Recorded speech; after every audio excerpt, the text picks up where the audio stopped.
வணக்கம். செங்கோட்டையன் கட்சி பதவியிலேருந்து நிப்பாட்டின பிறகு பார்த்தீங்கன்னா, எடப்பாடி பழனிசாமி தற்காலிக பொதுச் செயலாளரா இருக்கிறார் அப்படிங்கிற குற்றச்சாட்ட வச்சது மிக முக்கியமான ஒரு பாயிண்டாக இருந்தாலும், அடுத்து ஒரு விஷயத்த சொல்லியிருக்கிறார். மிக முக்கியமான அதிமுக தொண்டர்கள் எல்லாமே விரும்புறது, அதிமுக தொண்டர்கள் கடந்த முறை திமுகவுக்கு ஓட்டு போட்டதுக்கு இதுக்கு கூட காரணமா இருக்கலாம். இந்த விஷயத்த கண்டுபிடிக்கணும் அப்படின்னு சொல்லிட்டு தான், அந்த விஷயத்த தான் அவர் பேசியிருக்கிறாரு. என்ன பேசியிருக்கிறாரு? கொடநாடு கொலை சம்பவம் நடந்துச்சுல்ல, இதில் யார் பேசணும்? எடப்பாடி பழனிசாமி முதலமைச்சராக இருக்கும்போது தான் இந்த கொடநாடு வழக்கில் கொலை சம்பவமே நடந்துச்சு. அதுக்கு எடப்பாடி பழனிசாமி தான் பேசணும். பேசவே இல்லை. ஏன் அப்படின்னா, அவர் தான் A1 அக்யூஸ்டு அப்படிங்கிற மாதிரி பேசியிருக்காரு.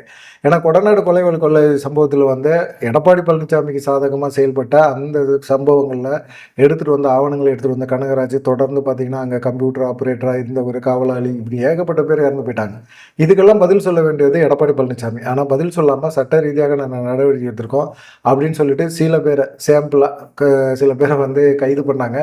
அதில் சொன்ன உண்மையான குற்றவாளிகள் எல்லாம் நீதிமன்றத்தில் இன்னமும் சொல்லிட்டு இருக்கிறது எடப்பாடி பழனிசாமி சொல்லி தாங்க நாங்கள் அந்த செயலை செஞ்சோம், எங்களை கனகராஜ் தான் கூட்டிகிட்டு வந்தார் அப்படின்னு சொல்லி. கனகராஜ் இப்போ உயிரோடு இல்லை. அவங்க அண்ணன்ட்ட சில விஷயங்களை சொல்லியிருக்காரு. அவங்க அண்ணன் தனபால் கூட செய்தியாளர் சந்திப்பில் சில விஷயங்களை பேசினது கூட எடப்பாடி பழனிசாமி நீதிமன்றத்தின் மூலமாக அவர் மேலே நடவடிக்கை எடுத்தார். தொடர்ந்து பார்த்திங்கன்னா நீதிமன்றம் அவருக்கு சாதகமாக செயல்படுறதுக்கு என்ன காரணம் அப்படிங்கிறது எல்லாத்துக்குமே தெரியும். அப்படி செயல்பட்டு அவர் இன்னமும் தப்பிச்சுட்டு இருக்காரு. கொடநாடு வழக்கு சம்பந்தமாக நடந்த கொலை சம்பவமாக யார் பேசணும்? சட்டமன்றத்தில் தேவையில்லாமல் விஜயோட கூட்டத்தில், பிரச்சார கூட்டத்தில் 41 பேர் இறந்து போனதுக்கு போய் ஆர்ப்பாட்டம், அமளி தும்மலி எல்லாம் பண்ணி வெளிநடப்பு இதெல்லாம் பண்ணார். கொடநாடு கொலை சம்பவம் தொடர்பாக திமுக ஆட்சிக்கு வந்தோடனே நாங்கள் 3 மாதத்தில் உண்மையான குற்றவாளியை கண்டுபிடிப்போம் அப்படின்னு பேசுனதுக்கு வெளிநடப்பு பண்ணார். ஏன்? அப்போ கொடநாடு கொலை சம்பவம் என்ன நடந்துச்சு, ஏது நடந்துச்சுங்கிறத விசாரிக்கக்கூடாதுங்கிறது தானே எடப்பாடி பழனிசாமியோட நோக்கமாக இருந்திருக்குது. இதை நம்ம பேசணும்னா குற்றவாளி ஆகிடுவோம். ஆனால் இப்போ செங்கோட்டையனே அதை வெளிப்படையாக பேச ஆரம்பிச்சிருக்காரு. அதுக்கு முன்னாடி சில காரணங்களையும் சொல்லியிருக்காரு. 75 இருந்தே பார்த்தீங்கன்னா, நான் அதிமுகவோட முதல் பொதுக்குழு அப்படின்னு கூட்டினாங்களே, அந்த பொதுக்குழு கூட்டத்தை சிறப்பாக கூட்டினேன் அப்படின்னு சொல்லிட்டு எம்ஜிஆர்னால வாழ்த்து பெற்ற, பாராட்டு பெற்ற முதல் நபர் நான் தான். எடப்பாடி பழனிசாமிலாம் அப்போ எங்கே இருந்தார்? அதிமுகவோட உண்மையான விசுவாசமான ஒரு தொண்டன் அப்படின்னு சொல்லி ஜெயலலிதாவால் பாராட்டுப்பட இது பண்ணவன். ஜெயலலிதாவுக்கு அப்பப்போ சஸ்பெண்ட் பண்ணுவாங்க, அதுக்கப்புறமா கட்சிக்குள்ளே கொண்டாந்து சேர்ப்பாங்க. அதெல்லாம் நடக்கிறது தான். ஏன் எடப்பாடி பழனிசாமியை கட்சியை விட்டு நிப்பாட்டலையா? அவரையும் கட்சியை விட்டு நிப்பாட்டி இருக்கிறாங்க. நிப்பாட்டிட்டு திரும்பவும் கெஞ்சி கூத்தாடி சேர்றது தான். ஜெயலலிதாவை பொறுத்த வரைக்கும் அவங்க பிடிக்காத விஷயங்களை செஞ்சாங்க அப்படின்னா டப்புன்னு அவங்கள கட்சியை விட்டு நிப்பாட்டுவாங்க. அப்புறமா கொஞ்சம் காம்ப்ரமைஸ் ஆகி அதுக்கப்புறமா கட்சிக்குள்ளே சேர்ப்பாங்க. அப்படி சில சம்பவங்கள் நடந்திருக்கு. இப்போ டிடிவி தினகரனுக்கு அவங்கள பிடிக்கல அப்படின்னு கட்சியை விட்டு நிப்பாட்டினார்னு எடப்பாடி பழனிசாமி சொல்கிறாரு. டிடிவி தினகரனுக்கு அதுதான் கடைசி காலகட்டத்தில் அவங்க ஜெயலலிதா இறப்பாங்க அப்படின்னு அவங்களுக்கும் தெரியாது, கட்சியில் இருக்கவங்களுக்கும் தெரியாது. திடீர்னு அவங்களுக்கு ஒரு சூழ்நிலை அமைஞ்சு போச்சு, உடல்நிலையை ஒத்துழைக்கலை. அந்த மாதிரி சமயத்தில் அவங்க உடல்நிலையை கவனம் செலுத்திக்கிட்டே இருந்தாங்களோ ஒழிய நம்ம டிடிவி தினகரனை பற்றி யோசிச்சாங்களா அப்படிங்கலாம் யோசிக்கிறதுக்கு வாய்ப்பு இல்லை. அவங்க டிடிவி தினகரனை கட்சியை விட்டு நிப்பாட்டியிருந்தாங்க. ஒரு வேளை நல்லா இருந்தாங்கன்னா நேரம் டிடிவி தினகரன் கையில் பொறுப்பெல்லாம் போயிருக்கும். சசிகலாவுக்கும் அந்த மாதிரி நிலைமை தான். ஆனால் எல்லாத்தையுமே ஏமாற்றணும். அம்மாவால் நான் இது பண்ணப்பட்டவன், அம்மாவால் நீக்கப்பட்டவங்க, உன்னை தானப்பா நீக்கியிருக்கிறாங்க கட்சியில், அம்மா நீக்கியிருக்காங்க, அதுக்கப்புறம் கெஞ்சி கூத்தாடி தானே போனேன் அப்படிங்கிற ஒரு விஷயத்தெல்லாம் இது பண்ணல. ஆனால் செங்கோட்டையன் மாதிரி ஒரு கட்சி சீனியரு, மதிப்பு மிக்க ஒரு நபர், அதிமுக தொண்டர்கள் விரும்பக்கூடிய ஒரு நபர், நேர்மையான ஒரு மனுஷன், தனக்கு கிடைச்ச முதலமைச்சர் பதவியை கூட அன்னைக்கு கையில் காசு கொடுத்து எம்எல்ஏக்கள் ஆதரவு பெற வேணான்னு நினைச்சாரு. இல்லை முதலமைச்சர் ஆன பிறகு அவங்களுக்கு செய்கிறேன்னு கூட சொல்லியிருப்பாரு. ஆனால் சசிகலாவோட முதல் சாய்ஸே செங்கோட்டையன் தான். செங்கோட்டையன் கையில் முதலமைச்சர் பதவி போயிருந்துச்சுன்னா எடப்பாடி பழனிசாமிலாம் துண்டக்கான துணியக்கானு ஓடி இருப்பார், தெரிச்சிருப்பார். செங்கோட்டையன் ஓரளவுக்காவது நேர்மை இருந்திருக்கும். கண்டிப்பாக சசிகலா நம்ம இந்த அளவுக்கு பொறுப்பை கொடுத்து ஒரு முக்கியத்துவம் கொடுத்து வச்சுருக்கிறாங்க, அவங்க நம்மளை மீறி என்ன செஞ்சிட போகிறாங்க அப்படிங்கிற எண்ணமாக இருந்திருக்கும். சசிகலா சொல்கிறத கேட்டிருப்பார், எல்லா விஷயமும் செயல்பட்டிருப்பார், எல்லாத்தையும் அரவணைச்சு போயிருப்பார். ஆனால் இன்னைக்கு எம்ஜிஆரால் பாராட்டு பெற்றவர், அதிமுகவோட உண்மையான விசுவாசமான ஒரு தொண்டன், இதுதான் எடப்பாடி பழனிசாமிக்கு உறுத்துறது. ஏன்னா அம்மா செங்கோட்டையனையும் பாராட்டியிருக்காங்க, ஓபிஎஸையும் பாராட்டியிருக்காங்க. எங்கேயாவது ஒரு இடத்துல எடப்பாடி பழனிசாமியை பாராட்டி பேசி ஏதாவது ஒரு வீடியோ பார்த்தது மாதிரி தெரியவே இல்லை, எங்கேயுமே இது பண்ணவே இல்லை. ஆனால் இது என்னன்னு கேட்டிங்கன்னா, அதிமுக உடஞ்சிடக்கூடாது. அதிமுக கடந்த இதிலேருந்து பார்த்தீங்கன்னா 2019 2021 2024 எடப்பாடி பழனிசாமி தொடர்ந்து தோல்விகளில் தான் கொடுத்துக்கிட்டே இருக்கிறாரு, தொடர்ந்து தோத்துக்கிட்டே இருக்கிறோம். அப்படிப்பட்ட ஒரு சூழ்நிலையில் நம்மளால் என்ன பண்ண முடியும்? அதிமுக ஒருங்கிணைக்கணும் அப்படிங்கிறது தான்.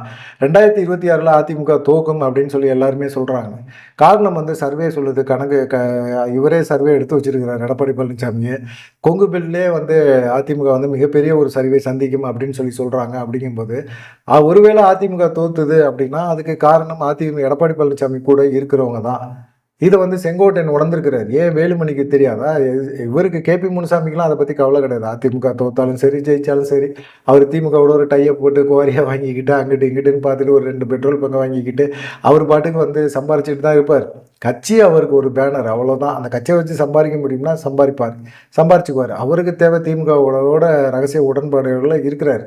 அப்படிப்பட்ட நபர்களோட பேச்சை கேட்டு செங்கோட்டையனை கட்சியை விட்டு நிப்பாட்டுறேன், போகிறேன், வரேன் அப்படின்னு சொல்லி எடப்பாடி பழனிசாமி எடுக்கிற முடிவு, ஒருவேளை 2026ல் அதிமுக தோத்துது அப்படின்னா, தோக்கும்பா, கண்டிப்பாக தோக்கும். தோத்துது அப்படின்னா செங்கோட்டையன் ஆதரவாளர்கள் எல்லாமே கேட்பாங்கல்ல, அவங்க எல்லாமே சொல்கிறது ஒரு விஷயம் என்னென்னா, ஒருங்கிணைந்த அதிமுக உருவாக்குங்க, நீங்கள் தான் எம்ஜிஆர் காலத்தாள் அப்படின்னு உசுப்பேத்தி ரணக்கலப்படுத்தி இன்னைக்கு கட்சியை விட்டு எடப்பாடி பழனிசாமி நீக்கிட்டார். இப்போ நீதிமன்றத்துக்கு அவர் போகிறாரு. நீதிமன்றத்தில் வந்து அவர் வந்து முறையிட போகிறாரு. கண்டிப்பாக வந்து இது வந்து அதிமுகவோட போட்டி பொதுக்குழு அப்படின்னு சொல்லி கூட செங்கோட்டையன் தலைமையில் ஒரு குழுவுக்கு கொடுப்பாங்க. செங்கோட்டையன் ஆதரிப்பார், ஓபிஎஸ் ஆதரிப்பார், டிடிவி அம்மா மக்கள் முன்னேற்ற கழகமும் அதை ஆதரிக்கும். இவங்க இந்த சமயத்தில் வந்து திடீர்னு ஒரு கட்சி ஆரம்பித்து தேர்தலை சந்திக்க முடியாது. அம்மா மக்கள் முன்னேற்ற கழகத்துக்கு ஒரு அங்கீகாரம் இருக்குது, ஏற்கனவே குக்கர் சின்னம் இருக்குது. இவங்க எல்லாம் ஒன்று சேர்ந்து விஜயோட கூட்டணி பேச்சுவார்த்தை நடத்தி விஜய் வந்து முதலமைச்சரை ஏற்றுக்கலாம் அப்படின்னு சொல்லிட்டு கூட அவங்க செயல்படுறதுக்கான வாய்ப்புகள் அதிகமாக இருக்குது.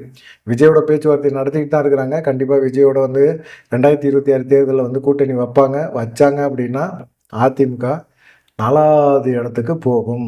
10லேருந்து 15 தொகுதிகள் கூட ஜெயிக்கிறதுக்கு கஷ்டம் அப்படிங்கிறது தான். ஏன் இந்த விஷயத்தை வந்து கிட்டத்தட்ட ஒரு 6 மாதத்துக்கு முன்னாடி வந்து செங்கோட்டையன் ஆரம்பித்தார் அப்படின்னா, 2024 நாடாளுமன்ற தேர்தலில் கன்னியாகுமரியில் கிட்டத்தட்ட ஒரு 10 தொகுதியில் அதிமுக 3வது இடத்துக்கு போயிருக்கு. இது எவ்வளோ பெரிய கேவலம் தெரியுமா? இது நிறைய இடங்களில் டெபாசிட்டும் போயிடுச்சு. ஆனால் இந்த கேவலம் வந்து எடப்பாடி பழனிசாமிக்கு கிடையாது. ஏன்னா அதை பற்றி அவர் கவலைப்பட வேண்டிய அவசியமே கிடையாது. கட்சியை அவர் சரியாக நடத்தணுங்கிற அவசியமே கிடையாது. அவர் சம்பாதிக்கணும், அதோட சரி, அவர் சம்பாதிச்ச சொத்துக்களை பாதுகாக்கணும், அவ்வளோதான். அது அதிமுகவை யார்கிட்ட அடமானம் வைக்கணும்?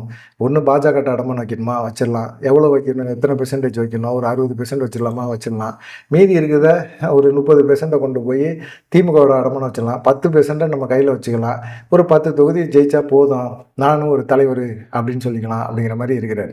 இதெல்லாம் வந்து சுத்தப்படாது. அவர் வந்து செங்கோட்டையன் சொல்கிறது அதுதான். தேவர் ஜெயந்திக்கு நான் போவேன். எடப்பாடி பழனிசாமி போகிறாரு, அதே போல் நானும் போவேன். ஓபிஎஸ் இருந்தார், ஓபிஎஸ் கூட நான் பேசிவிட்டு அவர் காரிலே போகிறேன். ஏன் எனக்கு என்ன, ஓபிஎஸ்க்கும் எனக்கு என்ன சண்டை? நான் அதிமுக காரனாக இருக்கிறேன். ஓபிஎஸ்ஸை வந்து கட்சியை விட்டு நிப்பாட்டினது யார்? எடப்பாடி பழனிசாமி. நான் ஓபிஎஸோட போகிறதுல என்ன இருக்குது? ஓபிஎஸோட நான் போகிறேன், என்னுடைய நண்பர், நான் போகக்கூடாதுன்னு சொல்கிறதுக்கு எடப்பாடி பழனிசாமிக்கு எந்த ரைட்ஸுமே கிடையாது. எடப்பாடி பழனிசாமி யார்? எடப்பாடி பழனிசாமி என்னோட சீனியரு, ஜூனியரு, கட்சியில் ஜூனியரு. எடப்பாடி பழனிசாமினா நான் போட்ட பிச்சையில் வந்தவர். அப்படிப்பட்டவர் வந்து என்னை பற்றி பேசுகிறதுக்கோ கட்சியை விட்டு நிப்பாட்டுறதுக்கோ அதிகாரம் கிடையாது அப்படிங்கிற மாதிரி தான் செங்கோட்டையன் பேச்சில் இருந்தது.